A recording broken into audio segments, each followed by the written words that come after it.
Additionally, Kenya shilling 16 billion,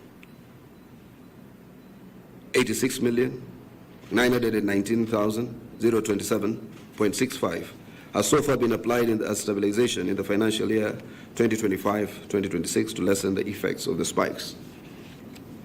Since the beginning of the current crisis, 11 billion 42,500,425 shillings has been applied as a stabilization mechanism, and plans are in place to ensure that Petroleum Development Levy or fund is applied in the subsequent cycles to reduce the negative effects. Without these interventions, fuel prices by now will have exceeded 300 shillings per litre. Effective today, the 19th May 2026 to 14th June 2026, and following the petition by public transport operators to curb fuel adulteration caused by the wide diesel kerosene price gap, EPRA has revised fuel pricing accordingly. Diesel has decreased by an additional 10.06 shillings per litre, while kerosene has increased by 38.6 shillings per litre. The move reflects government's goodwill and commitment towards easing pressure on the public transport sector and facilitating an amicable solution or resolution to the current impasse.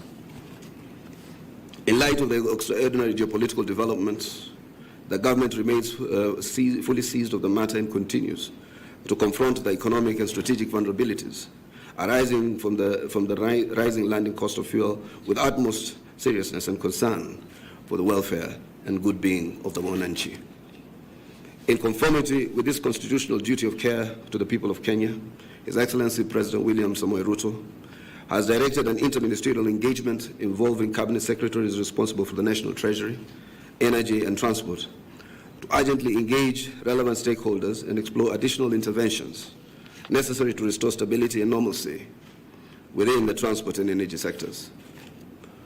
While last evening consultations did not fully resolve the impasse, the engagements made meaningful progress, and there remains strong optimism that an amicable and lasting solution will be reached soon. Kenyans will appreciate that despite the prevailing global crisis and price fluctuations, the government has successfully maintained an uninterrupted fuel supply, reliability in distribution, and the overall security of the national fuel supply chain.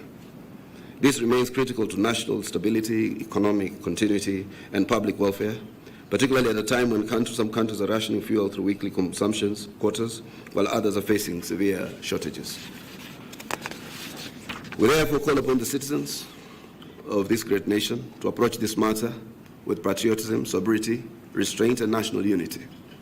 This is not a crisis of Kenya's making, but one driven by external geopolitical developments beyond our borders. Political opportunists must not be allowed to exploit this grave situation for narrow, divisive, and short-sighted political gain at the expense of national interest.